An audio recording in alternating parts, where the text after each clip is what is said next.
tardes, soy Ramón Gil Casares, el director de esta Escuela Diplomática. Quiero deciros que es un honor para nosotros en este acto de presentación de este libro. La tradición del cuerpo diplomático siempre hay compañeros que han sido intelectuales, historiadores, novelistas, como algunos de los aquí presentes, y el embajador Rubio García Mina ha sido un ejemplo.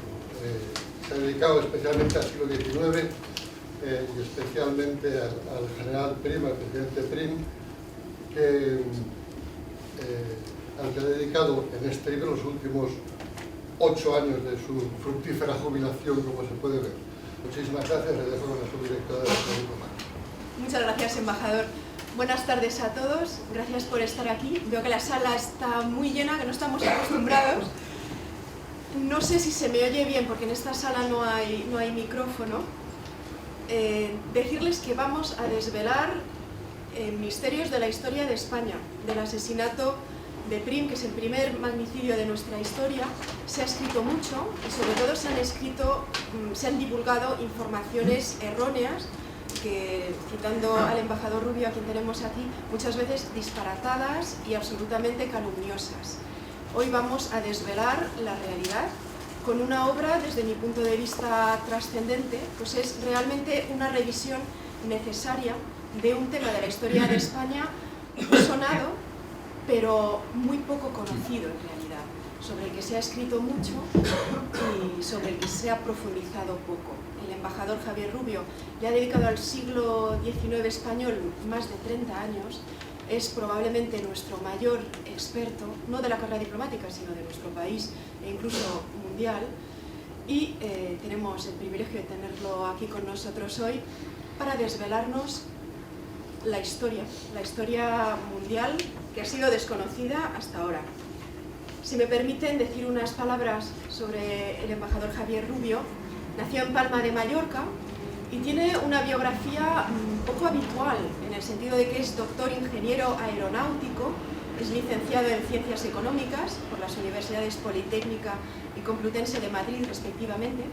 Ingresó en la carrera diplomática en 1954 y se jubiló como embajador de España en 1989, habiendo ocupado diversos puestos, tanto en España como en el extranjero. Entre ellos, voy a citar únicamente unos cuantos: director general de Asuntos Consulares, cónsul general en París, ahí fue donde coincidimos por primera vez, hace unos años, embajador en Budapest. En 1996 fue nombrado miembro de honor de la Comisión Española de Historia de las Relaciones Internacionales y posteriormente elegido como miembro correspondiente de la Real Academia de Historia. Sus obras son muy numerosas, más adelante él nos contará cómo las ha estructurado, cómo una le ha llevado a la otra y sobre todo nos hablará de su obra actual. Solamente voy a citar unas cuantas. La primera, de 1974, la emigración española en Francia, asilos y canjes durante la Guerra Civil Española, la cuestión de Cuba, un poco conocida, y las relaciones con los Estados Unidos durante el reinado de Alfonso XII, el reinado de Alfonso XII, problemas iniciales y relaciones con la Santa Sede, el final de la era de Cánovas, los preliminares del desastre de 1898, el tránsito del siglo XIX al siglo XX, el desastre del 98 al principio del reinado de Alfonso XIII, etc. Además hay numerosos trabajos en obras conjuntas, congresos, etc.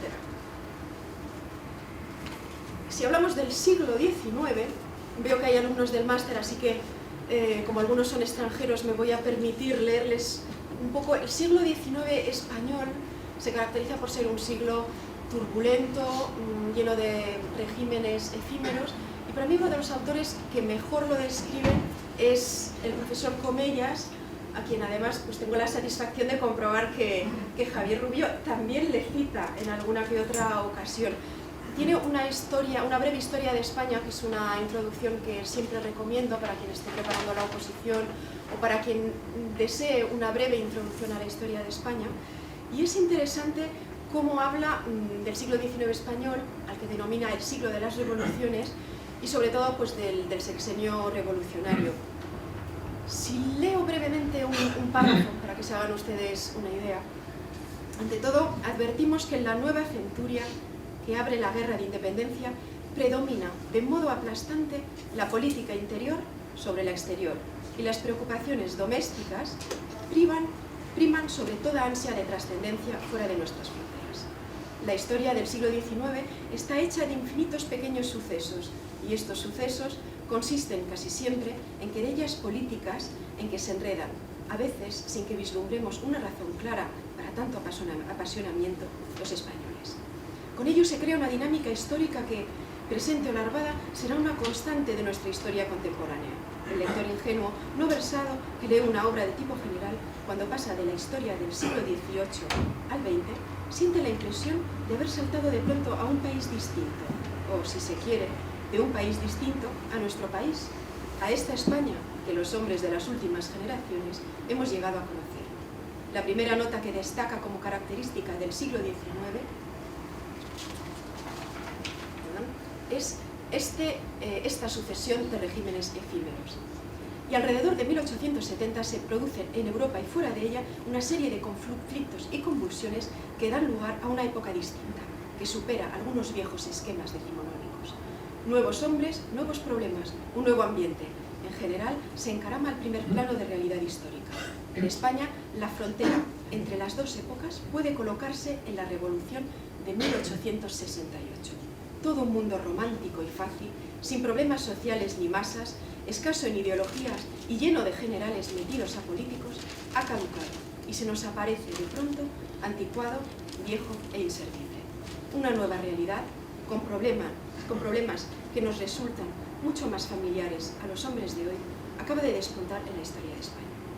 El sexenio que va de 1868 a 1874, que es el que vamos a tratar hoy, es uno de los más agitados que se recuerdan en nuestro país. Tenemos un destronamiento, un régimen provisional, una regencia, una monarquía democrática, una abdicación, una república federal, una república unitaria, 3 guerras civiles a un tiempo, un nuevo régimen provisional, un nuevo intento de regencia y, por último, la restauración de la dinastía derribada en un principio. Explicar este ritmo fugaz no es fácil, pero quizá lo comprendamos mejor si tenemos en cuenta lo abstracto de las teorías que llevaron a la revolución y la división de los propios revolucionarios. Unas palabritas sobre la revolución de 1868, con la cual empieza esta obra, y pasaré la palabra al embajador Javier Rubio para que nos explique cómo ha compuesto esta obra, qué ha querido desvelar y sobre todo cómo lo ha logrado. El golpe que derriba la monarquía de Isabel II puede parecer en la forma uno de los tantos pronunciamientos y, sin embargo, la casi inmediata participación de las masas, la entrada de una nueva generación de políticos y el inicio de experiencias desconocidas hasta entonces nos hacen ver que el fenómeno es mucho más complejo y las causas probablemente más profundas. La revolución fue organizada por todos los grupos políticos contrarios a los moderados, es decir, por una coalición de progresistas, unionistas y demócratas. Claro está que cada uno tenía sus fines específicos, como pronto se vio y como se verá en el asesinato del primer magnicidio de nuestra historia, que es el asesinato del general Prim. Si hablamos del asesinato del general Prim, lo más particular, desde mi punto de vista, es que han corrido ríos de tinta, pero sin embargo, hasta hoy no se sabe realmente. Parece ser que hubo una coalición de diferentes vertientes políticas que estaban interesadas en que esta persona, que era el principal valedor de la Casa de Saboya, puesto que nos encontramos con el trono vacante de España, fuera eliminada. Pero estas facciones tenían cada una un interés político totalmente opuesto, desde instaurar al duque de Montpensier, que era un Orleans, o instaurar una república. Y sin embargo parece que se alían, que conspiran juntas para este primer magnicidio de nuestra historia. Por aquí un poquito sobre Prim. Bueno, todo el mundo conoce al general Prim, todo el mundo ha oído hablar sobre él. Unos pequeños datos para situarle en la historia es que es de Reus, es catalán, nace en 1814 en diciembre, fallece también en diciembre en 1870, conde de Reus, marqués de los Castillejos, militar, político liberal. Llegó a ser presidente del Consejo de Ministros y tuvo una larga carrera militar con una importante política en Cuba, de la que nos hablará el embajador Javier Rubio, porque al parecer esa política cubana tuvo algo que ver con su asesinato. Y ahí, después de esta introducción, voy a permitirme pasar la palabra a nuestro embajador Javier Rubio. Embajador, con su permiso, tiene la palabra. En esta primera ocasión que tomo la palabra, me permitirán que agradezca ante todo al embajador director de esta casa, Ramón Casares, que pertenece a esa tradición de grandes directores y embajadores que he tenido yo la oportunidad de conocer en libros anteriores. Muchas gracias por esas amables y generosas palabras. Y también agradecer a la señora subdirectora que haya tomado a su cargo este papel siempre difícil de adentrarse en un volumen cuya sola vista causa una cierta preocupación y que haya hecho unas observaciones preliminares, como corresponde a una gran escritora, excelente diplomática, a una persona que toma todas las cosas con seriedad y con profundidad. Para hablar un poco de mí mismo y de la obra, diré en primer lugar que mi vocación de historiador nació con mi primer puesto. Cuando yo estuve destinado en la final de los años 50 en París de cónsul adjunto, me encontré, era normal, la gran emigración española que entonces había como consecuencia de los planes de desarrollo que el gobierno general Franco entonces había aprobado. Y después, por sorpresa mía, me encontré con que había un número muy considerable de españoles que ya se habían apuntado al consulado, sobre todo con ocasión de la Revolución Alemana, y que eran los huidos de la Guerra Civil Española como consecuencia de los grandes saldos de frontera que daban lugar al avance a las tropas nacionales. Y además que había otro contingente desconocido para mí, que de la guerra de 1914, de la que habían venido casi tantos como los que vinieron después en el año 39 y que todavía había muchos sobrevivientes. Entonces, a mí me gusta estar en los puestos enterándome un poco de qué es lo que hay. Entonces busqué efectivamente algún libro. No había ningún libro español y francés que se había hecho. Había solo uno italiano, que se hacía de italianos y españoles y era totalmente insuficiente. Aquello me dijo, hombre, voy a estudiar. Entonces estudié. Y pensé en el primer libro, el del año 74, sobre la migración a Francia, que era una historia y una historia de relaciones internacionales. Traté también entonces la inmigración a Argelia y, claro, traté entonces un capítulo dedicado a la migración de la guerra civil, que recuerdo que aquel capítulo es el que más me costó de los 10 capítulos que había, porque existía una reticencia evidente, estoy hablando de los años 59, 60, tanto por parte de las autoridades españolas que por parte de las autoridades francesas a suministrar datos. Me quedé, a pesar de todo, con un conjunto ya de ellas la primera vez que se estructuró en los 5 grandes momentos de la guerra civil que apareció en el año 74. Pero me quedó siempre el recuerdo de que no lo había tratado suficiente ya con mi traslado después a América y sabiendo que habían ido muy buena parte de exiliados a América, hice el libro, después de 3 volúmenes, de la emigración de la guerra civil 36-39, que en su momento causó una cierta impresión evidente porque fue un gran libro pionero. Y en fin, solo quiero recordar que entre las felicitaciones que tuve, que vinieron desde distintos ángulos, hubo una que particularmente agradecí porque procede de uno de los historiadores que yo más he admirado en España, de que era Claudio Sánchez Albornoz, que estaba entonces en Argentina, a quien le hice llegar el libro y me felicitó por el acopio de materiales que estaban tan dispersos y que no creían que existían. Bueno, finalmente, ya en Madrid, unos años posteriores, tuve un poco tiempo ya de trabajar también sobre el tema este de los asilos y los canjes, que tenía un interés y que era, por factores humanitarios, en una guerra fratricida, decía yo en un subtítulo, evidentemente.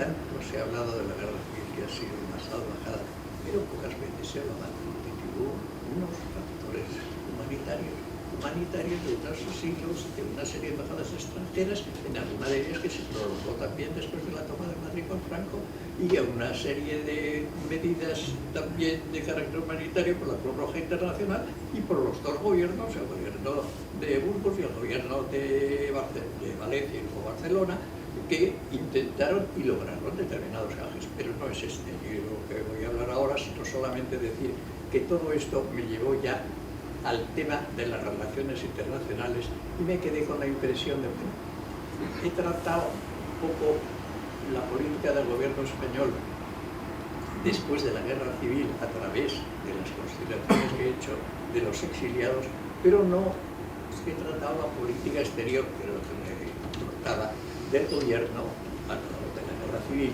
en un quindenio de 15 años, del 39 al 53, es decir, desde el final de la guerra civil hasta el principio de la firma de los acuerdos con Norteamérica. Este era el objetivo inicial, pero yo había reunido trabajo y yo pensaba ya iniciarlo cuando me di cuenta que no había visto los antecedentes de los decenios anteriores. Toda obra que se respeta y que quiere tratar de una política exterior tiene que conocer lo que pasó antes en los decenios anteriores, los gobiernos anteriores, qué era lo que pudieran hacer y qué era lo que habían hecho efectivamente. Y entonces dije yo, hay que retroceder, me di cuenta de que no se habían hecho trabajos que fueron satisfactorios ni de la Segunda República ni de la Primera Restauración, ni tampoco de lo que yo pensaba un punto de partida medular que era el 1898. Hablaré después de él, pero realmente era una fecha clave en la historia de España y que sin embargo pues estaba pésimamente tratada, por no decir prácticamente desconocida. Entonces dije, hay que retroceder más, y retrocedí hasta 1868, que se me presentó como en un tema de carácter internacional lo que llamaba Toynbee en estas ocasiones la frontera deseable de empezar un trabajo, porque era la frontera natural. ¿Y por qué era natural? Era natural porque había dado lugar precisamente la guerra de 1870 a un cambio medular de la estructura geopolítica del centro de Europa. Después de las guerras napoleónicas y del Congreso de Viena no había habido otro momento que cambiara tan radicalmente la situación europea, con la desaparición del Segundo Imperio francés y la aparición del Segundo Imperio alemán. Entonces, esa frontera natural, dije yo, es lógicamente la que debo tomar. Y además, dije, aunque no sean razones exteriores, hay otras razones interiores para tomarlo. Porque en 1868, y precisamente para lo que dio origen después con la candidatura de Hohenzollern, que ya hablaremos más adelante, pues estaba la revolución del 68. Y esta revolución dio lugar a la primera régimen monárquico democrático de España, que se encontró con unas elecciones de sufragio universal que no son comparables con ninguna otra dificultad. Y digo esto porque se ha hablado con razón de que en la Segunda República se amplió el voto femenino, que suponía duplicar el censo electoral, y es verdad, y es un gran salto numérico para empezar de manejo y de muchos otros puntos de vista. Pero es que en el año 69, las elecciones del 69, con el sufragio universal que proclamaron todos los comunistas y los progresistas, se pasaba del régimen censitario y de determinados nombramientos por cargos que se ocupaban, que en las últimas elecciones de Isabel II oscilaba el censo en alrededor de 300.000 personas. Se pasaba al sufragio universal, masculino naturalmente, pero universal de todos los mayores de 25 años. Y era pasar de 300.000 a 3 millones aproximadamente, o sea, multiplicado por 10. Esto era ya un hecho absolutamente numerosísimo que por sí mismo, a mi juicio, abonaba, inclinaba el tomar ese instante de salida, que ha dicho bien la señora subdirectora, llamándole primero pronunciamiento y luego revolución.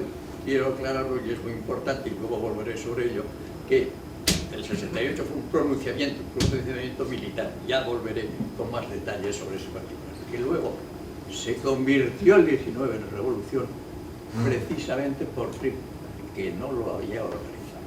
Bueno, pues efectivamente, a partir de ese momento, dije yo, vamos a indagar y a buscar datos sobre ello. Y fue un poco la causa de que yo hiciera mi primera obra, la de España en 1870, donde me importaba a mí la política que había llevado España en la guerra de 1870. El asesinato del Prim era una cosa que me tenía absolutamente sin cuidado, porque la política que llevaba el gobierno español con motivo de una guerra no tenía nada que ver con el asesinato de los rebeldes. Pero estas cosas que ocurren cuando se estudia un tema en serio y en su contexto, cosa que se hace rara vez, entonces aparecía que la política exterior era consecuencia de unas circunstancias que daba lugar a la candidatura a Hohenzollern. Y la candidatura a Hohenzollern era porque había un problema prioritario, que era el nombramiento de monarca en ese periodo transitorio inicial. Y que ese periodo transitorio del nombramiento era lo más importante. Y entonces, para estudiar la candidatura a Hohenzollern, me estudié las demás candidaturas, cosas que no ha hecho, con perdón, que yo sepa, ni los grandes historiadores exactos. Luego me referiré a ellos. Y claro, no se dieron cuenta de cuáles eran las coordenadas políticas, jurídicas, constitucionales y sociales, en el cual se desarrolla precisamente la candidatura. Y entonces estaba en estos estudios cuando de repente apareció ante mí que no me ocupaba para nada. Pero si está clarísimo el asesinato de Prim, pero si este es el gran responsable del asesinato de Prim, si no me cabe la menor duda. Y entonces dije, ahora este tema que no me había preocupado para nada y que no lo iba a incluir, ahora lo voy a estudiar en serio. Eso sí, claro, no me voy a limitar a decir que esta ha sido mi conclusión. Lo que pasa es que me ha venido regalada ya la motivación y la conclusión de repente. Y entonces ya me puse en contacto con Pedrol, que era la única persona que conocía entonces y había manejado el sumario, tuve con él la relación y entonces estudié sustantivamente la candidatura de la cuestión del asesinato, también en este libro de hace 25 años, del año 79. Pero el libro actual es un libro que es nuevo, y lo digo también en el libro, y lo he hecho desde la primera a la última línea. En primer lugar, no es ese libro corregido y aumentado anterior de la edición anterior, no. Son válidas en conjunto todas las grandes resoluciones y todas las grandes actuaciones y todas las grandes cuestiones que se trataban, porque me costaron entonces, aquel libro primero me costó 7 años, y visitar pues archivos desde Viena, Londres, Bélgica, Lisboa, en fin, todos los viajes que ustedes quieran imaginar, porque había que ver efectivamente cuáles eran todas las candidaturas y en qué medios se desenvolvían.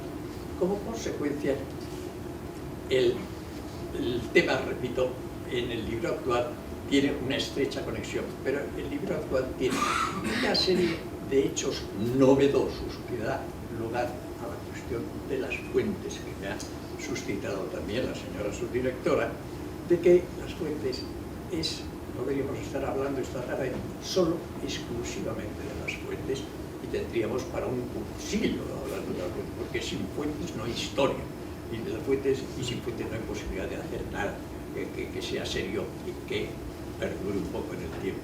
Y las fuentes pues son difíciles de conseguir por múltiples materias. Primero, porque, por ejemplo, en las cuestiones importantes, los gobiernos españoles, no solo el de Prim, el gobierno de Cánovas, el gobierno de Sagasta, no se fían de los diplomáticos españoles.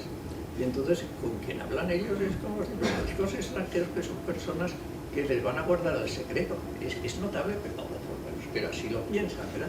Notable, por ejemplo, el caso de Cánovas es clarísimo. Vamos, todos estamos cansados de oír y de hablar de la política de recogimiento de Cánovas, que todavía se repite, y de que lo que quería Cánovas era efectivamente pues el hacer una política de mirar hacia adentro y de no dar ningún paso de comprometerse al extranjero.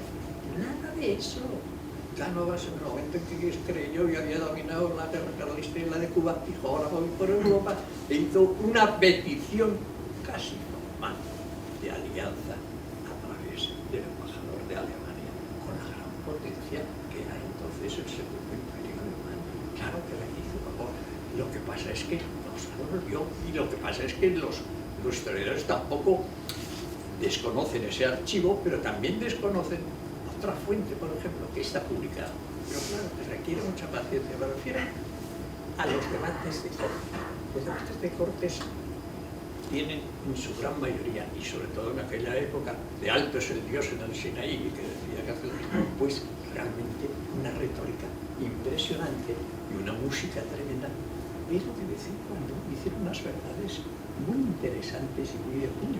Y volviendo, y para cerrar esto de Cánovas, el Cánovas después, cuando estaba en sus últimos gobiernos y estaba muy preocupado con el tema cubano, y le repetían: pero ¿por qué no has buscado alianzas? ¿Pero por qué no te alías con los países europeos? Cánovas, por una vez, saltó, perdió un poco sus nervios y dijo: pero bueno, ¿no saben ustedes que no se alía uno nada más que con aquellos países que están dispuestos a aliarse con uno? Dice, porque el decir yo quiero aliarme es hablar simplemente al viento. Así que ya no es un momento de irritación, pero lo pongo como un ejemplo entre mil de cómo hay que leerse los debates.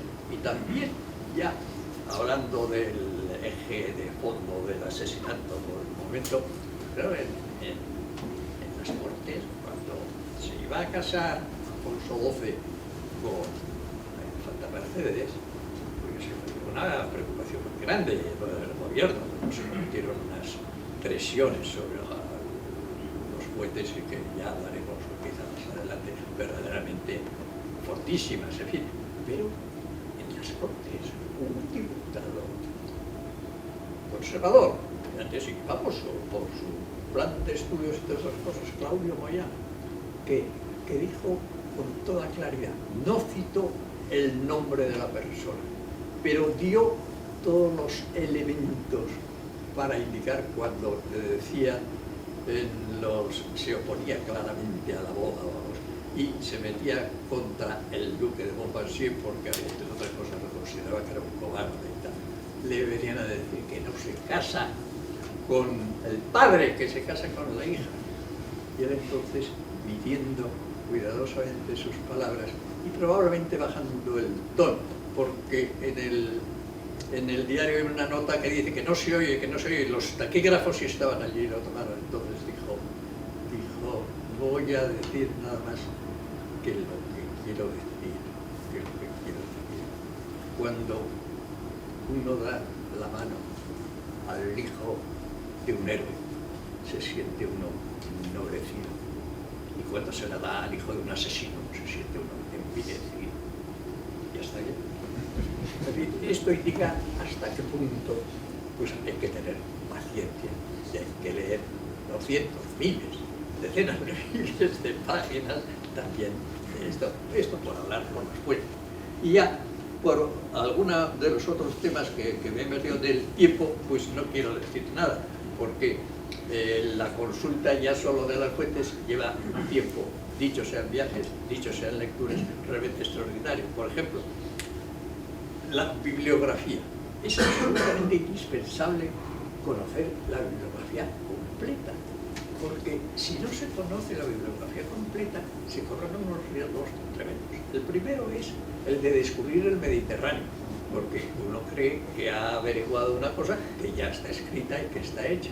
Y el segundo es el de hacer solamente una bibliografía de aquellos amigos que se quiere conocer, y entonces o que son los que se tienen relaciones, y entonces aquellos otros que presentan una posición distinta, entonces pues aquellos o se ignoran o se silencian o se dejan aparte, con lo cual lo que ocurre es que la historiografía no evoluciona, la historiografía evoluciona con debates. Y yo quiero decir, porque diré muchas cosas que son, digamos, heterodoxas desde el punto de vista del saber actual, de los temas que vamos a tratar, yo diré que los debates los he encontrado siempre enriquecedores. Yo, por mi parte, todas las reservas y críticas que he conocido de mis libros en distintos momentos, les he dado la oportuna réplica y a veces la dúplica. Bien entendido, yo contesto desde hace muchos años siempre, pero tan solo aquellas críticas o reservas que se hacen o en libros o en revistas académicas, es decir, las que tienen una consistencia y una puesta en razón. Pues nada más. Muchas gracias, señor embajador.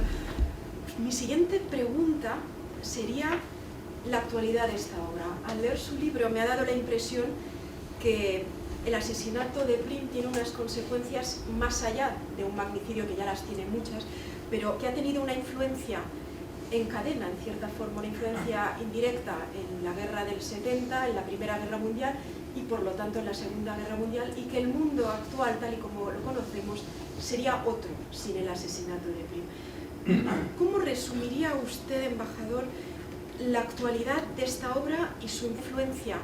Para mí, uno de los temas que he estudiado con más tesón y sobre los que he escrito prácticamente casi todos mis libros de historia de política exterior, que inicié precisamente en el año 1800 con el de la guerra de 1870, uno de los temas más importantes era conocer la situación del problema de Cuba.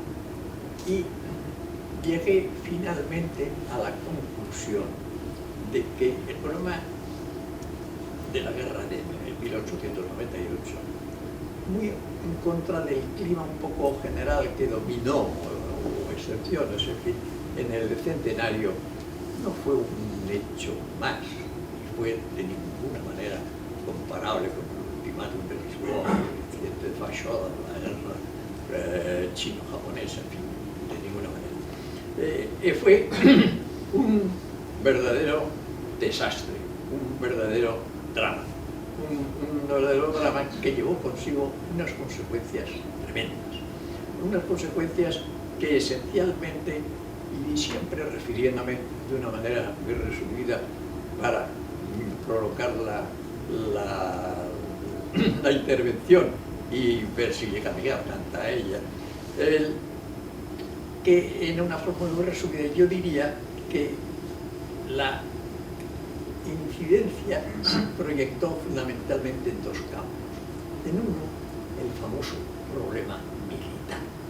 El problema militar había sido el sitio de los espadones, como se ha llamado, que hay que hacerle matices a la hora de estudiarlo de cerca, pero en fin, los generales eran los que realmente dominaron durante varios decenios.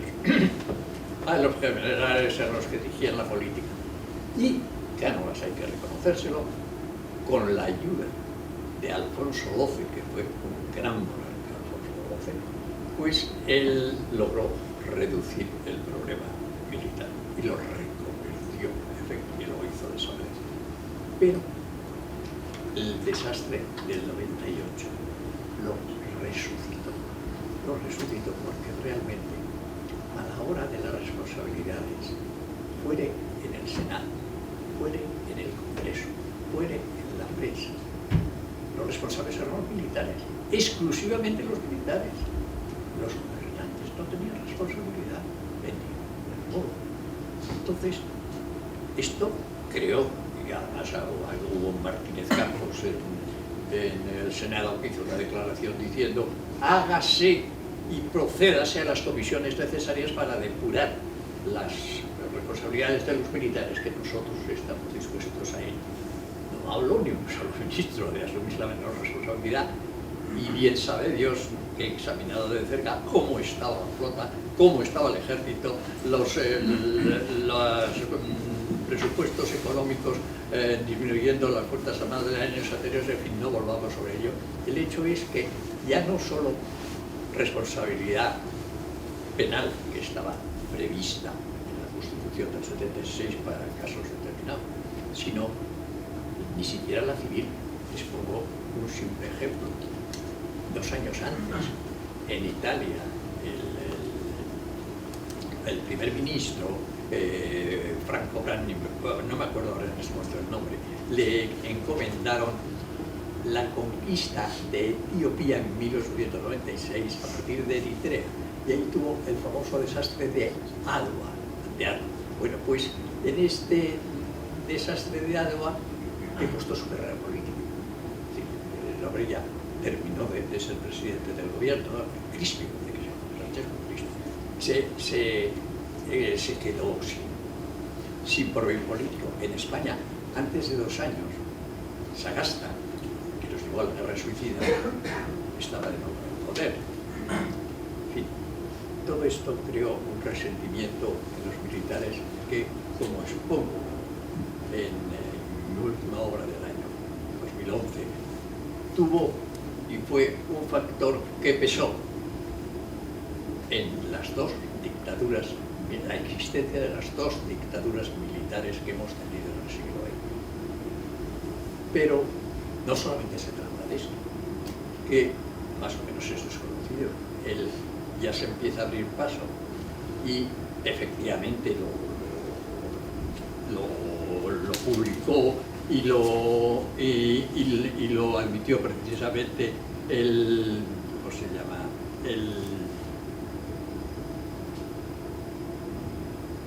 Bueno, ahora me acordaré. El famoso historiador catalán que estudia el tema del 98 con ocasión del centenario, y el cual dice con toda claridad, hace 20 años, dice que la crisis de 1898, el desastre, dice, constituyó el punto de no retorno en el cual el nacionalismo catalán llegó a esa etapa en la cual el objetivo a seguir era ya el de diferenciarnos del resto de España. No necesito añadir en estas circunstancias actuales una palabra más para ver estas cosas. Y ahora me preguntarán ustedes, bueno, ¿y qué tiene que ver esto con el señor Prim? Vamos a ver. En 1854 hay una famosa declaración de Ostende, un manifiesto de Ostende, en el cual los grandes diplomáticos representantes norteamericanos, uno de ellos iba a ser presidente de los Estados Unidos unos años después, hacen un manifiesto que tiene la claridad de decir con todas sus letras: miren ustedes, Cuba no podemos admitir nosotros que esté bajo la soberanía española, pertenece a nuestro campo de acción totalmente, de tal manera que se la vamos a comprar, y si la empecinada de España se niega a venderla, pues entonces tan pronto como tengamos ocasión la ocuparemos. El manifiesto era clarísimo y era casi medio siglo antes del 98. Por lo tanto, una serie de presidentes de gobierno que tenían este problema delante de la mesa. Bueno, pues todos esos presidentes de gobierno, el único que lo vio lúcidamente, bueno, hay que hacer la excepción de Martínez Campos, pero Martínez Campos lo vio 10 años más tarde, estuvo menos tiempo, aunque también lo privaron con cierto, no con la violencia de Prim, de la presidencia del Consejo, que quedó fuera. Pero el que lo vio con lucidez y lo fundamentó, y además lo razonó perfectamente, porque él era el inculto Prim, si el inculto Prim era el único presidente del gobierno que estaba hablando o en todas las embajadas que había tenido cuando habían mandado a la guerra ruso-turca, de cuando había ido a Estados Unidos en el camino de México, había estado hablando con los grandes jefes y políticos de Europa y de América. Era el único señor que tenía unas ideas claras y que sabía, primero, que Cuba estaba ya en un grado de madurez en el cual podía perfectamente dársele la independencia.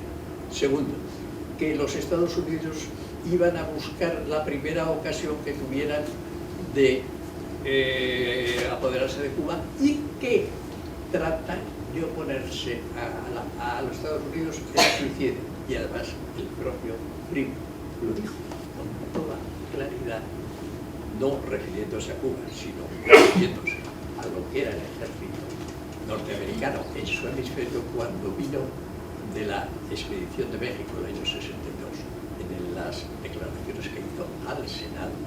Entonces dijo, mucho cuidado, no confundir al ejército norteamericano con un ejército de comerciantes. Es un gran ejército y es en su hemisferio imbatible. Entonces él sabía que era una suicida. Tercero, él conocía a los grandes políticos europeos mejor que nadie, porque entre sus comisiones que había tenido oficiales y sus viajes que hacía por Vichy o más o menos se había exilado, pues él conocía que ni Francia, ni Inglaterra, en todo caso ni ningún país europeo aceptaría una guerra con los Estados Unidos por defender a España y Cuba. Claro, entonces él no pedía la venta, que era lo que le acusaban en la época. No es la venta, si lo dijo él también en las Cortes, que un día se aclararía, sino lo que quería era precisamente conceder la independencia en unas condiciones dignas. Y la verdad es que Prim, como si un hombre de Estado es una persona que ve el porvenir con claridad, que quiere liberar a las generaciones futuras de problemas, a una costa de su desgaste personal político y de tener el problema incluso de perder el poder. Y si ese es el hombre de Estado, ese es Prim. Porque Prim, desde el primer momento que fue presidente del gobierno, se ocupó del problema de Cuba. Unas veces utilizando como mediación a los Estados Unidos, que es la única entrada práctica que se conoce. Después utilizando como mediadores a los ingleses. Y en último término, al ver que no había dado ningún resultado una oferta que hacía ante la primera gran oposición que hubo de conceder una independencia tipo Canadá, envió un emisario 2 meses antes de ser asesinado. No, vamos a decir, pero el viaje todavía no había partido más que semanas después. Envió un emisario para tratar en Estados Unidos con los representantes de los insurrectos para buscar esa solución digna de conceder la independencia a Cuba. Es decir, a mí no me cabe, y así lo razono por una serie de circunstancias que ahora no es el momento de exponer la menor duda, de que Prim hubiera conseguido el concierto con los insurrectos que fuera digno, con la indemnización correspondiente, y hubiera solucionado el problema de Cuba. Si no era en el reinado de Amadeo I, sino en otro momento, porque al fin era un hombre joven cuando fue asesinado. Por ello, el asesinato de Prim tenía para mí una importancia especialísima para España, porque nos quitó el hombre de Estado en el problema crucial, en un momento extraordinariamente duro. ¿Podría usted tal vez desvelarnos probablemente la primera motivación que tuvo para escribir esta obra, que es la verdadera política del presidente del gobierno español, Prim, en la famosa candidatura fallida de Hohenzollern? Efectivamente, este tema es un tema que normalmente en España pasa muy desapercibido. La candidatura de Hohenzollern es una candidatura que pues casi de la anécdota fonética, pero la candidatura a Hohenzollern resulta que fue evidentemente, como he dicho antes, la que cambió el mapa europeo. Entonces, como consecuencia de esto, grandes historiadores extranjeros se ocuparon de la candidatura. Grandes historiadores. Los primeros fueron los franceses, que habían perdido, claro, la guerra, y que dieron una lección increíble de cómo se trata de sacudir las responsabilidades propias. Porque la verdad es que la crisis de la candidatura le dio una oportunidad única a Napoleón III para salvar la crisis y quedar con una victoria diplomática sobre Alemania, y torpeza increíble, de la cual naturalmente no cometió Napoleón III. Esa se la atribuyen, ya no podían abrir, pero se la atribuyen a la española, es decir, a la emperatriz. Bueno, pues era desde el primer momento pues el traidor, era el comparsa, era el hombre que consciente o no consciente colabora y mantenía el secretismo total al respecto. Entonces, claro, la situación es que empezó en España, luego me refiero casi a España, esta historiografía dura hasta la Primera Guerra Mundial prácticamente. Por ejemplo, la Primera Guerra Mundial los recuperan Alsacia y Lorena, y entonces el gobierno francés se despreocupó, un gobierno que ha llegado a acusar a Prim incluso de que le habían comprado, vamos, de que era un caso de puro corrupción económica, y que no sabía nada el embajador francés de la existencia de la candidatura. En fin, son cosas muy largas, os voy a tratarlo esto muy brevemente. El 11 de junio de 1870 estaba Juan Prim, presidente del gobierno, en una situación muy difícil. Todavía la candidatura a Hohenzollern no se había conseguido el sí, pero estaban en una negociación secreta, y él hace la historia de las candidaturas en las Cortes. Y en las Cortes cuenta la de don Fernando, cuenta la del duque de Génova y la del duque de Aosta, que había intentado y que habían fracasado. Y entonces habla de una cuarta candidatura que tampoco se tiene mucha certeza, pero en fin, dice, es una candidatura en la que yo debo ser muy discreto. Y en ese momento que tengo que ser muy discreto, había entonces en los Cortes un palco que era el palco diplomático, y allí estaban todos los embajadores y todo eso. Dice todo, la candidatura a Hohenzollern. Y Mercier, que era el embajador francés, al día siguiente le ofrecía permiso, pero por Dios, no me digan ustedes que no tenía conocimiento de eso. Esto por poner simplemente un ejemplo, vamos, entre mil de ellos. El hecho es que esos ataques, pues claro, tienen un coeficiente de apasionamiento y un coeficiente de antipri, de prejuicio, pues evidentísimo, vamos a ver con esto. Pero en la Segunda Guerra Mundial se produce el hecho, primero, de que los archivos de los verdes del Ministerio de Exteriores los aliados, se los llevan a Inglaterra los archivos. Y el archivo de la candidatura, de las negociaciones que había tenido Prim con Bismarck y con el príncipe Hohenzollern, ese archivo que se mantenía secreto hasta entonces pasó a manos de Inglaterra. Y un jurista franco-británico, George Donald, en el año 50 y tanto, 53, 54, se tuvo la feliz idea de decir, pues este famoso tema del archivo secreto lo voy a publicar, y lo publicó en lengua inglesa, como la lengua, digamos, más difundida dentro del mundo cultural, traduciendo del francés, que era el idioma que utilizaba España para entenderse con Alemania, y el alemán, que era el que tenían dentro de Prusia, obviamente, y con la casa Hohenzollern. Y además añade otra serie de documentos, entre ellos el diario del mayor Fersen, que tiene mucho interés y que estaban también archivados en archivo secreto, y añade otros del archivo de la Casa Hohenzollern. En fin, realmente da la historia un poco completa.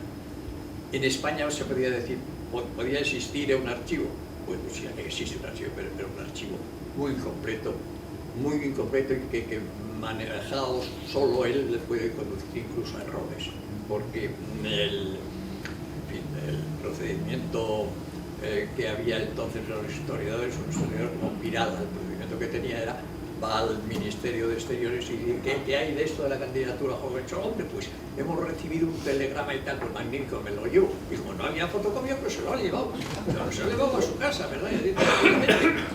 Vamos, les podría contar a ustedes 100.000 historias, pero, por ejemplo, les cuento una más para que tengan una idea. Había una carta muy importante que había sugerido Prim en el último momento, cuando ya había dado a punto de dar la aprobación, no lo había dado, pero estaba a punto de dar la aprobación el príncipe, viendo entonces que se venía encima todo el tema de Francia, le dice al secretario, a Blücher, que era un poco el que había enviado Bismarck, le dice que me diga, por favor, el presidente de su gobierno, qué repercusiones va a tener esto en Europa, ¿verdad? Que me escriba con él. Entonces, no lo escribió Bismarck, lo escribió su secretario, sí con el pensamiento de Bismarck, pero lo escribió en francés y lo escribió en clave. Lo escribió en clave y lo mandó a Madrid. Y lo mandó a Madrid, debía estar en la subsecretaría, y por allí apareció Pirala, y dijo: hombre, qué carta más interesante, y se la llevó. Y luego la publicó en parte, y claro, en parte, por una parte que está en clave, por otra parte no le ponía fecha, y entonces un biógrafo francés de Prim, a principios de siglo, pues leyó la obra de Pirala y vio aquella carta muy interesante. Entonces, desde 1908 hasta 1984, que tenía yo esa conversación en París con el gran profesor Joseph Becker, en un coloquio que había franco-alemán, en el que había tenido el honor de ser invitado como participante para presentar el coloquio. Bien, en el coloquio me dice, me hablaba él y me dice: vengo de Madrid, donde he hecho un hallazgo. Digo: sí, ha encontrado usted la carta de instrucciones. Y yo se quedó pálido absolutamente. La carta de instrucciones existe, esta buscada desde hace 80 años, no la ha encontrado nadie, usted no le da importancia. Digo: sí, claro. Bueno, él le había encontrado un mes antes que yo, pero no había publicado nada, claro, de manera que se había quedado totalmente sorprendido. Digo: no, sí, es muy fácil. Claro. ¿Quién la publicaba incompleta? Pirala. ¿Qué hizo Pirala al morir? Dejar la carta de instrucciones a la Real Academia de Ciencias, de Historia, de la Historia. Entonces, pues, cuando yo empecé con este tema, dije: pues, vamos a la Real Academia, estaba la carta de instrucciones, en fin, esto, bueno, con eso quiero decir, y volvemos a mi línea inicial, que era esencial para conocer efectivamente lo que había pasado, esa correspondencia que se publica, Ya para empezar, había un hecho importante que iba en contra de la tesis francesa, esa tesis apasionada, donde se decía sin rodeos que Bismarck era el que había empujado a Prim, sugerido o comprado, lo que uno quiera, para que Prim presentara la candidatura a Hohenzollern y sacarse de buena mano por el tercero.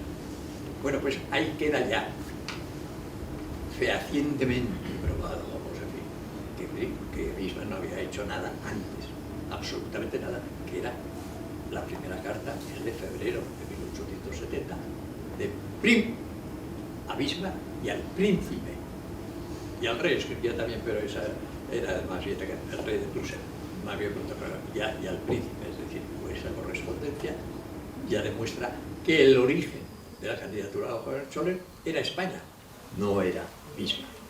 Pero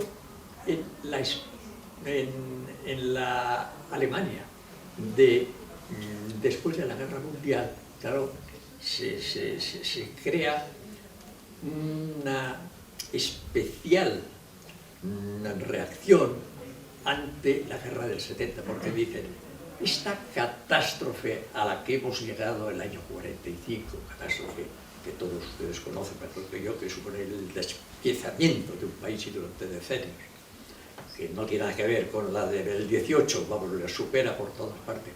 Esto procede de la Primera Guerra Mundial.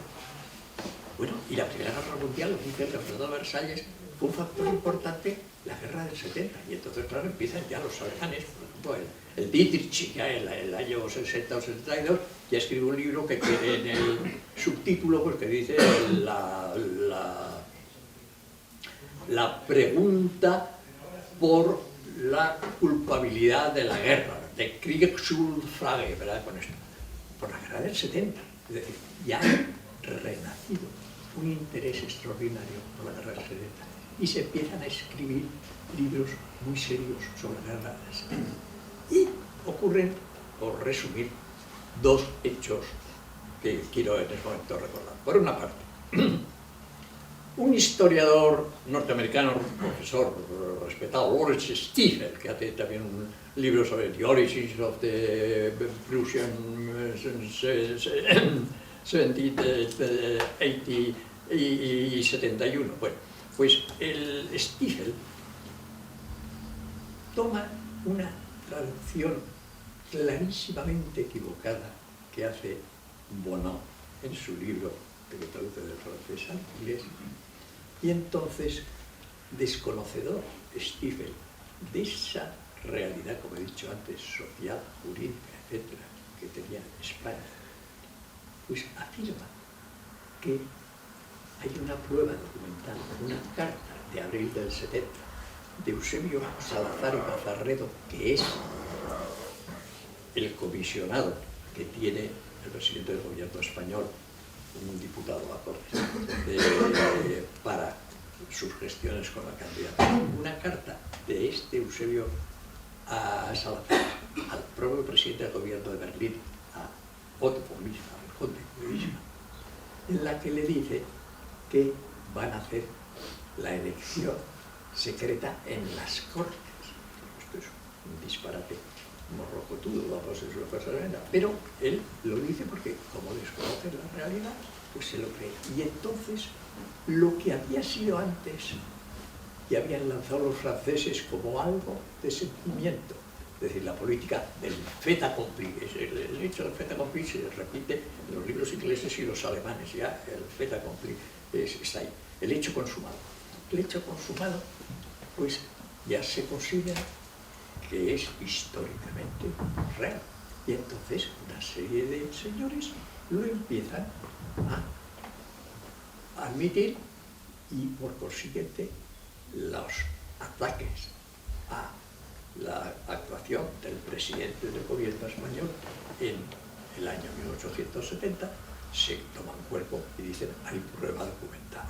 Bien, el propio Joseph Becker, el que he citado anteriormente, que ha sido rector de la Universidad de Augsburgo, un personaje extraordinario que hace una obra verdaderamente monumental de 3 volúmenes que acabó el año 2007, y yo esperé al 7 porque solamente en el último tomo y en las últimas páginas es donde acepta en parte el debate que yo había invitado a las personas que diferían de ello, de extranjeras, y lo había publicado en el Bulletin d'Histoire Contemporaine de l'Espagne, que se publica al principio en Burdeos y ahora está en la Universidad de Aix-en-Provence. Bueno, pues entonces dije yo, hombre, esto era un tema no exactamente el de la traducción de esa frase, pero llevaba implícito eso y tenía una conexión directísima, y era de la traducción de un telegrama fundamental del día 21 de junio de 1870.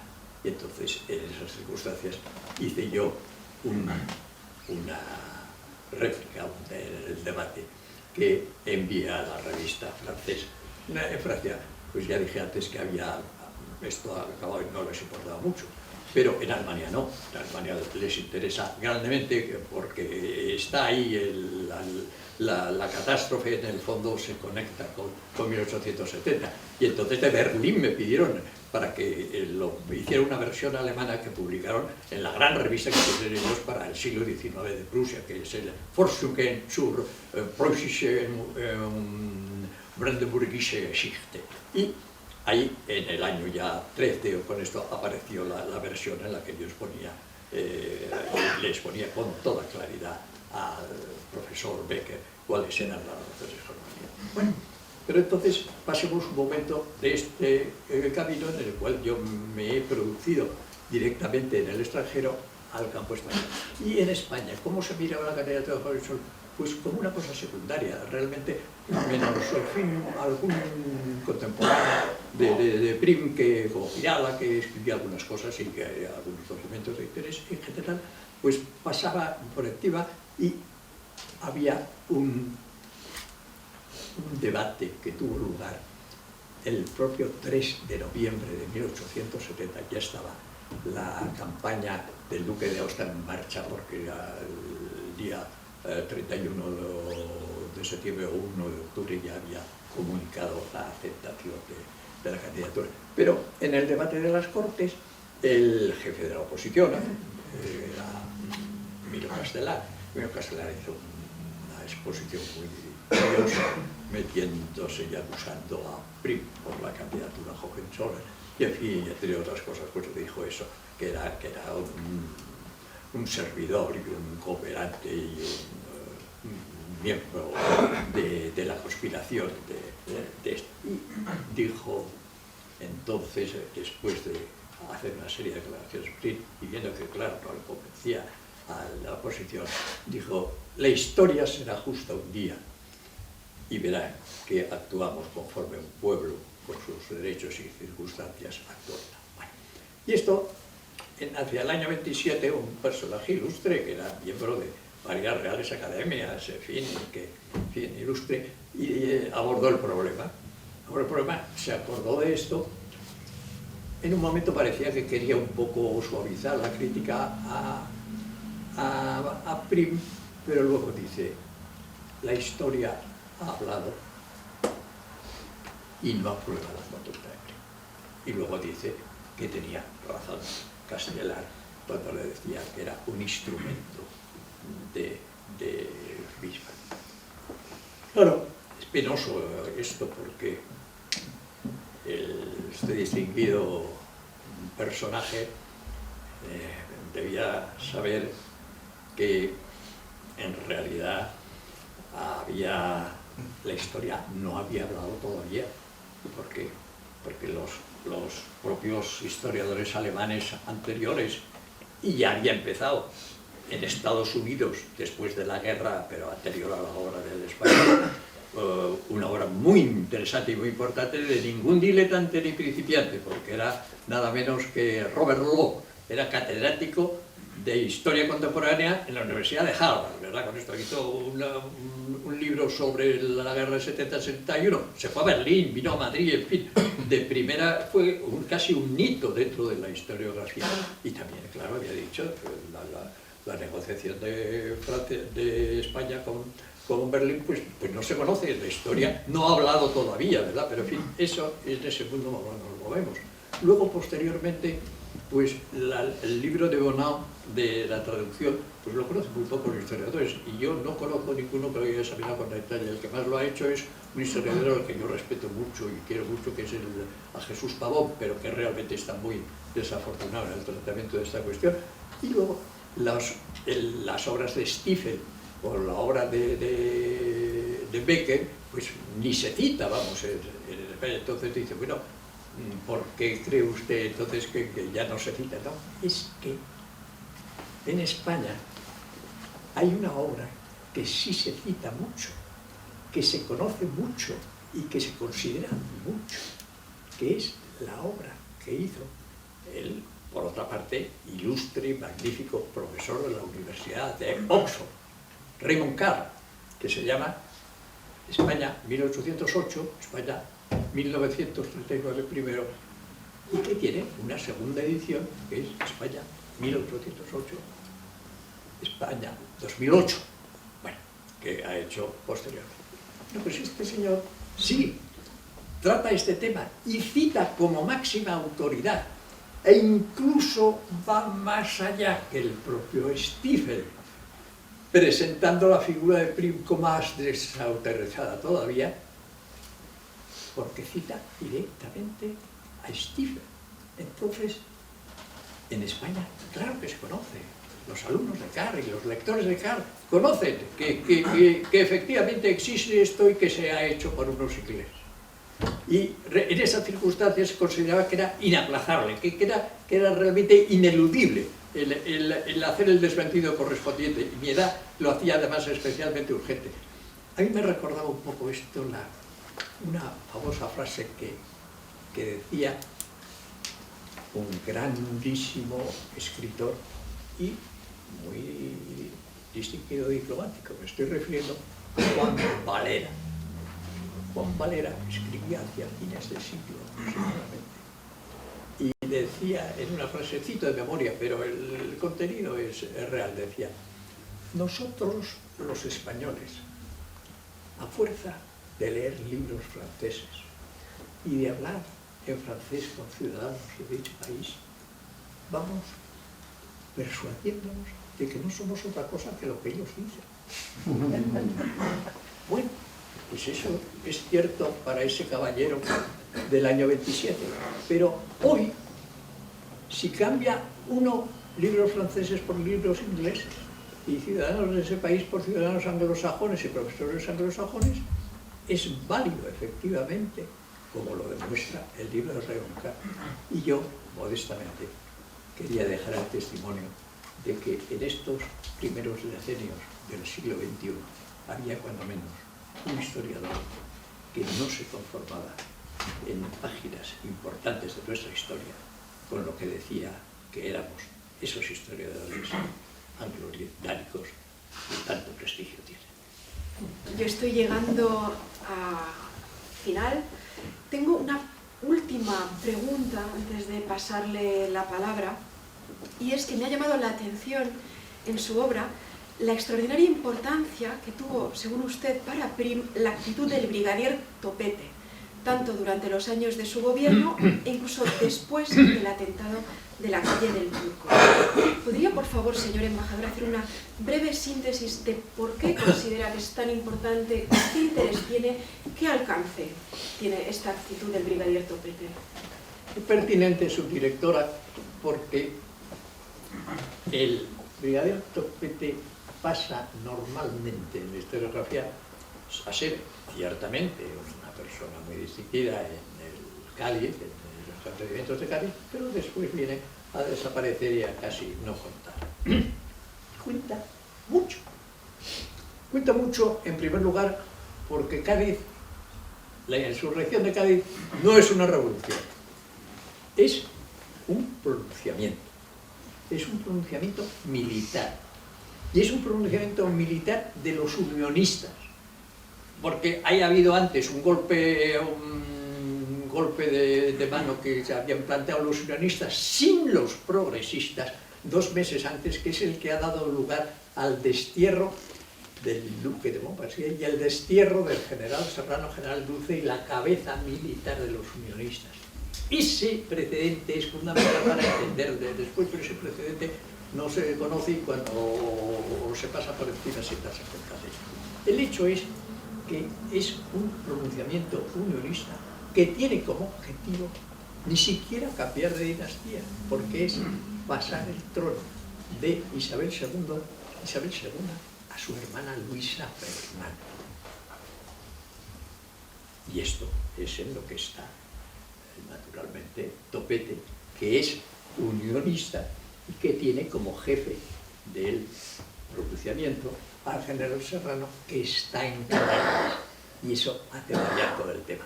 Cuando llega Prim, que no está en la organización, de pronunciamientos unionistas, pero es un colaborador espontáneo que no se rechaza, lógicamente, por la personalidad que tiene el conde de Reus, llega Prim en esa historia romántica, que es verdad, como camarero de los condes de Bar, es un título sueco, me parece, y ella era la más atractiva, que condesa de Bar, que tenía con mucho gusto de mayordomo al conde de Reus.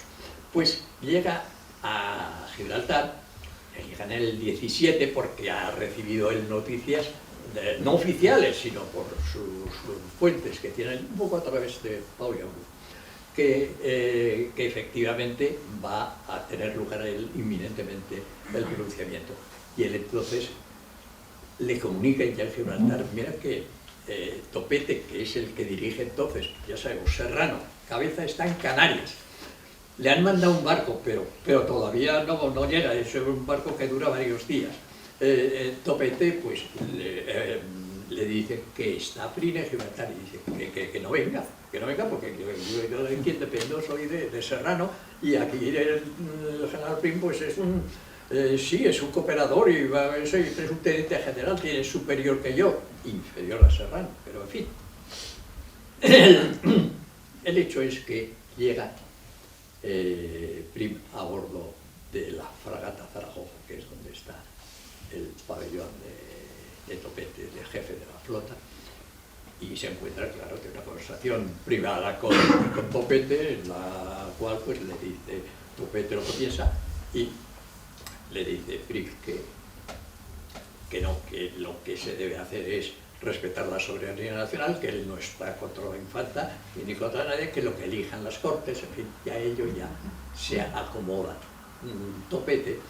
Y Topete exprime solo al día siguiente, cuando el día 18 se disparan los cañonazos, no hay ninguna arenga de Topete, no, es un alférez de navío, Heidegger, el que da el grito de viva la reina, probablemente porque tenía las instrucciones anteriores de Topete, ya que Topete ha firmado un manifiesto el día 17, que es un manifiesto en el que no identifica a la persona, pero es un manifiesto, primero, de pronunciamiento, explicando a los ciudadanos de Cádiz cuál es la conducta de la Marina que se subleva contra Isabel II. Mientras que al día siguiente, 18, después de producirse el acto de la sublevación del pronunciamiento, que son las descargas que aproximadamente a las 12 del mediodía dispara, es un acto militar que allí está Prim, y Prim está con el uniforme de un teniente de navío que le han dejado para estar de militar en el puesto de mando, ¿verdad? Ese es el Prim que está allí, el que cuando oye aquello de viva la reina, pasan unos segundos, recapacita y dice esto es tremendo, y claro, y da los gritos correspondientes de viva la soberanía nacional, etc. Bueno, es Prim al día siguiente el que toma la iniciativa que le admite Topete de nada menos que declarar la revolución. Y es entonces cuando dice, ya no a la ciudad de Cádiz, a todos, españoles, a las armas. Ha llegado el momento de la revolución, en fin, no me detengo, pero es muy importante saber que quien pasa del pronunciamiento a la revolución es precisamente el que lo hace bien. Pero se mantiene dentro de ello, se mantiene una relación especial con Topete, que vaya haciendo la sublevación de todos los puestos o puertos mediterráneos Prim, con las dos fragatas más importantes, la que tiene la fragata Zaragoza y la Villa de Madrid, y durante el gobierno provisional y el gobierno del Poder Ejecutivo, claro, están con presidente Serrano, que es el máximo director de la insurrección y el que tiene la mayor graduación de todos, ¿verdad? Y él cultiva, me refiero al conde de Reus, el Juan Prim, cultiva especialmente, claro, la amistad de Topete, porque Topete es un montpenserista, él había sido de Luisa Fernanda, pero cuando se da cuenta Antonio Orleans que su mujer no puede ser por Borbón, al haberse declarado la revolución, y las juntas revolucionarias declaran fuera de toda posibilidad precisamente a los Borbones, dice, pues tampoco Luisa Fernanda. Entonces, ¿a quién ponemos? Pues el marido. Y entonces ya es el propio Antonio Orleans el que adelanta su candidatura. Y esta es la candidatura a la que se opone por razones políticas, porque consideran que no es la persona por una serie de circunstancias, y se crea un soterrado duelo increíble, fundamental para entender el asesinato, sin el cual no se entiende. Por digo soterrado, porque Prim saldrá con mucho cuidado en las Cortes, cuando atacan a Montpensier, a defender a Montpensier con palabras muy medidas, con mucho extraordinario cuidado, pero sí a defender para que no digan que él está en contra. Él es neutral en principio y por lo tanto quiere mantener a los unionistas, que los necesitan, porque el resultado además de las elecciones le da la mayoría a Prim, sin duda, progresista, pero sin el bloque unionista, que tiene unos 80, 90 diputados, no consigue la mayoría de las Cortes y por lo tanto no puede pensar en elegir a ningún monarca.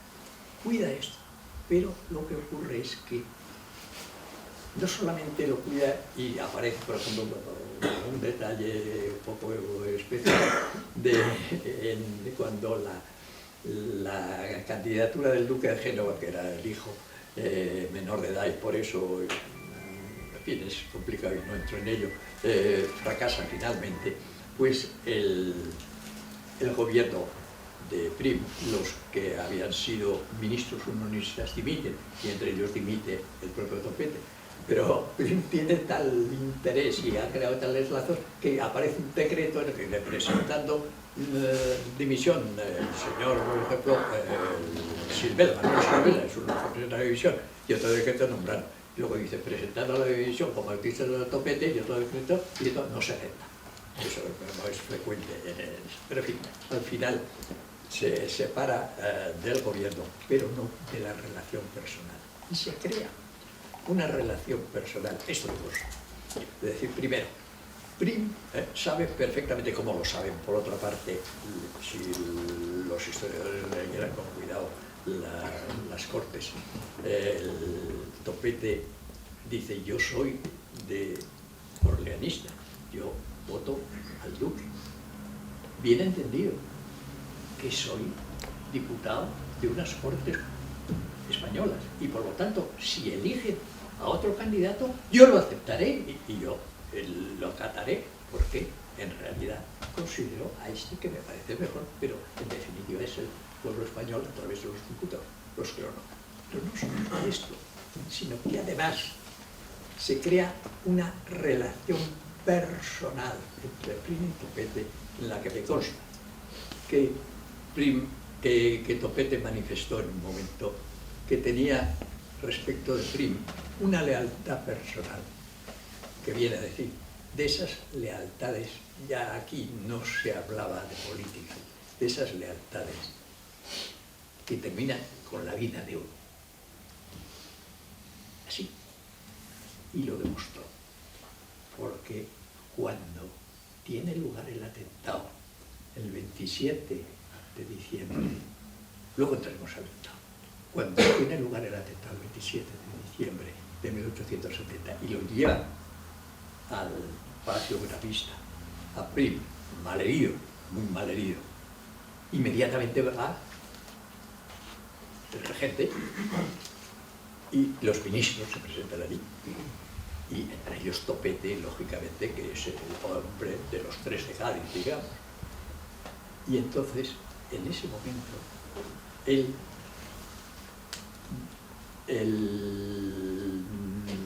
duque de Cádiz, perdón, en ese momento, muy probablemente el propio Prim le pide a Topete que acepte los cargos que él ostenta. Efectivamente, el decreto por el cual Topete es nombrado presidente del Consejo de Ministros y ministro del Ejército, que era muy importante, que eran los dos cargos que ocupaba Prim, es precisamente el decreto que se firma el día 27, o sea, antes de las 12 de la noche. Ese decreto deja por completo cerrado y hace fracasar y abortar la conjura correspondiente que había. De manera que es decisiva no será por última vez, pero es decisiva la posición que tiene y que adopta el Topete esa noche para que la candidatura orleanista ya no progrese. Muchas gracias, señor embajador. Ha dedicado, entiendo que 3 décadas al estudio, a la investigación del asesinato de Prim. Imagino que habrá habido momentos gratos, otros más ingratos. En cualquier caso ha sido una labor larga, complicada, ardua. Si pudiera resumirnos cómo ha sido esta investigación y sobre todo cuáles son, para concluir, las claves del asesinato de Juan Prim.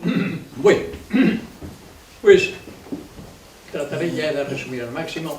Hubo varios momentos gratos, pero sin duda el más grato fue cuando me llamó Antonio Pedrol, a quien le había enviado yo mi libro de España Guerra 70, y me dijo: mire usted, Rubio, me ha convencido usted totalmente. Lo que dice respecto, además de por qué no había llegado yo a la solución final, es correcto.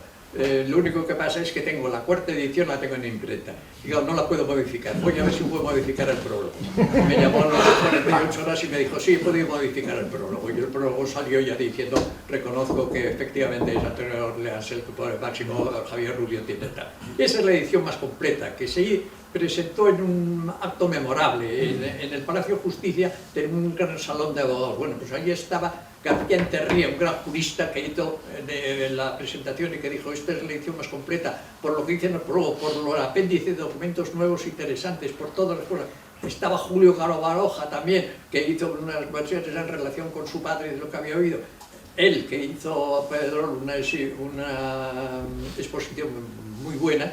Y entonces, sencillamente, yo estaba feliz, y cuando salí del Palacio de Justicia a la Plaza de París dije: se acabaron ya las cábalas, se acabaron ya los juicios y los misterios, en fin, y ya por fin sabemos lo que ocurre, y que con el aval correspondiente de esta presentación que se había hecho delante de que estaba toda la magistratura y toda la abogacía española, porque eran los cargos que ocupaban Pedrol en así. Entonces, el momento más secreto pues viene a continuación. Bueno, a primeros de años veo que se publica ya una monografía sobre el asesinato de Prim, que empieza ya por atacar ásperamente a Pedrol, y sin razón además, ¿verdad? Y luego pues a decir una serie de cosas verdaderamente inverosímiles y a plagiarme en mi obra, que no me cita en ningún momento, pero eso sí, se coge, era el que había publicado documentos y coge de aquí y de allá lo que creo oportuno. Esto lo han hecho después otros señores, el famoso señor Pérez Avellán lo ha hecho también en Manos Amplias. En fin, el plagio en España, pues en fin, tiene una flor que sale con gran fuerza. El hecho, en definitiva, es que ese momento fue un momento ingrato. Bueno, si me piden ya que ponga punto final, porque veo que la señora subdirectora me dice que estamos ya en ese momento, pido un poco los 5 últimos minutos para, por lo menos, exponerles a ustedes por primera vez lo que realmente ocurrió esa noche, el 27 de diciembre, ¿verdad?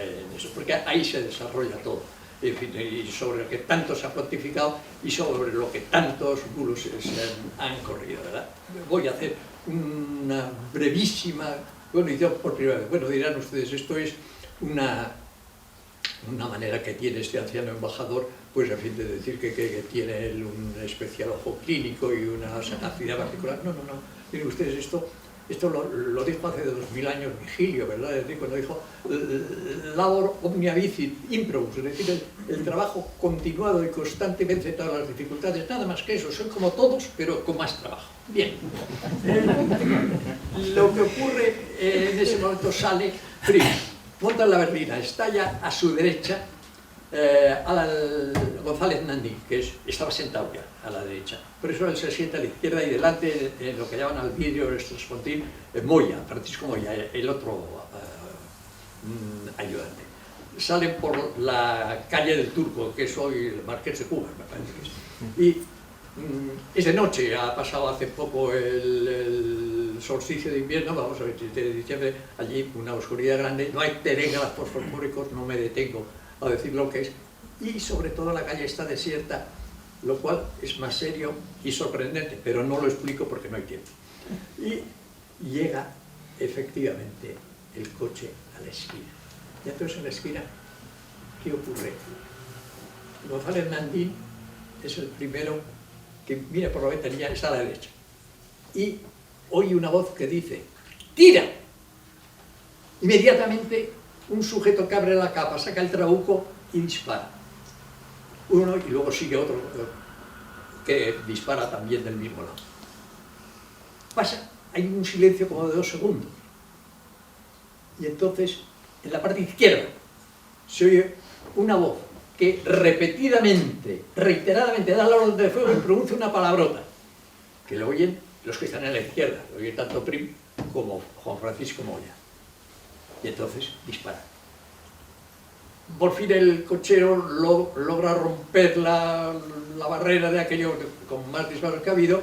Él le dice, Nandina, escape al Palacio de Buenavista. No puede ir a escape porque está la calle Barquillo con otra berlina y en la Plaza del Rey hay otros sujetos, pero se suben a la acera y llegan por fin al Palacio de Buenavista.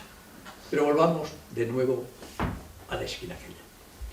He dicho que los del lado derecho disparan enseguida, naturalmente, porque eran unos asesinos a sueldo, eran unos verdaderos sicarios.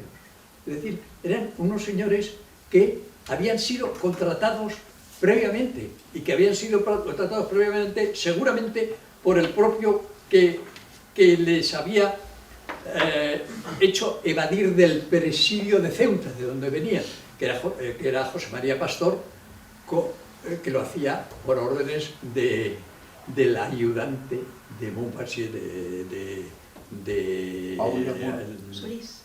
de Solís y Campuzano, que se llamaba el con el ayudante de Antonio Orleans. Y claro, estos señores no hacen más que disparar. Pero en el lado izquierdo no eran ningunos sicarios, eran unos republicanos federales extremados, que estaban cumpliendo lo que les mandaba su jefe de fila, que era Pau de Angulo, de una manera clarísima. Es decir, aquí no es probablemente Pau de Angulo, es clarísimamente el que dio la voz y el que le mandó. Y estos señores probablemente estaban ya apuntando, seguramente porque les habían avisado, pero claro, no eran unos asesinos profesionales. Allí veían inerme al presidente del gobierno, capitán general Prim, que probablemente ellos 2 años antes habían ido a recibirle y aplaudirle en Madrid cuando venía de Tarragona.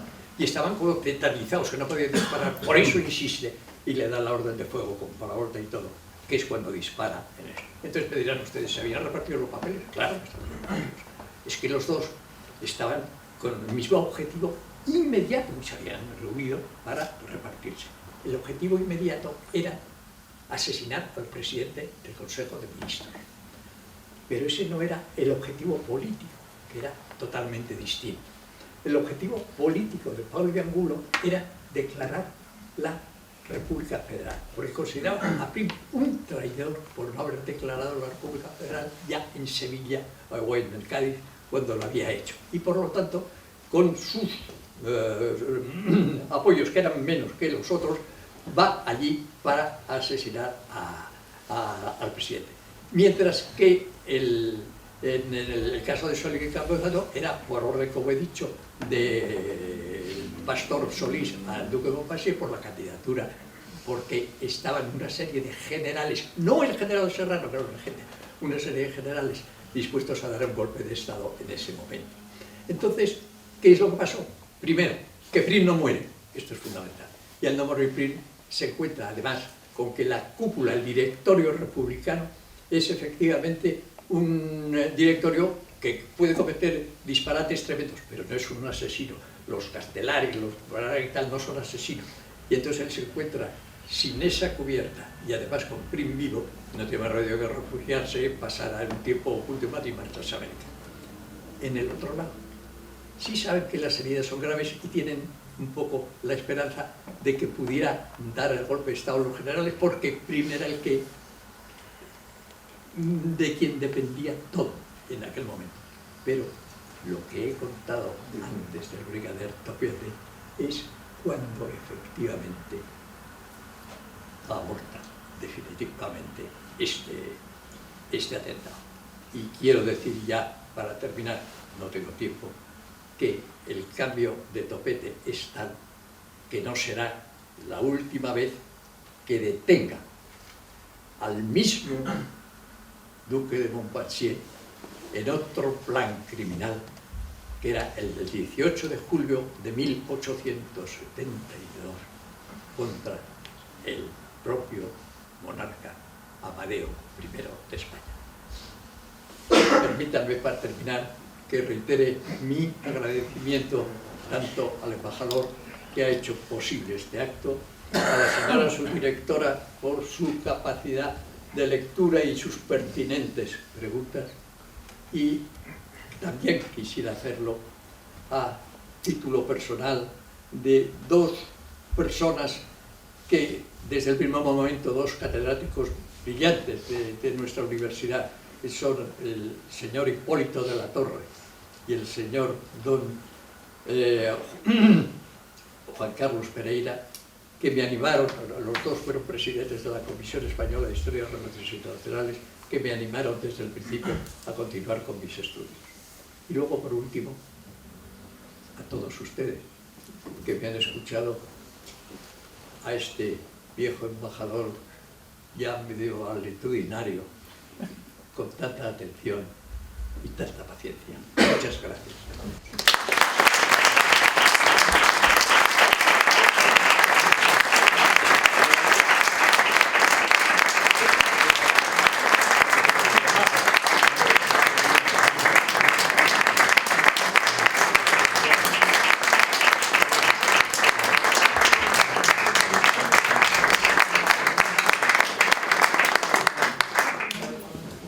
Por mi parte, señor embajador, muchísimas gracias por estar hoy aquí con nosotros. Enhorabuena por esta gran obra monumental, absolutamente necesaria, que nos da a todos una visión certera de lo que es la historia de España. A todos ustedes, muchas gracias por estar aquí hoy con nosotros. Recordarles que pueden adquirir fuera el libro, que el señor embajador permanecerá en la sala y se lo firmará, si lo desean, y que podemos continuar el debate abajo en la cafetería, ya que la escuela ofrece un vino español a continuación. Muchas gracias.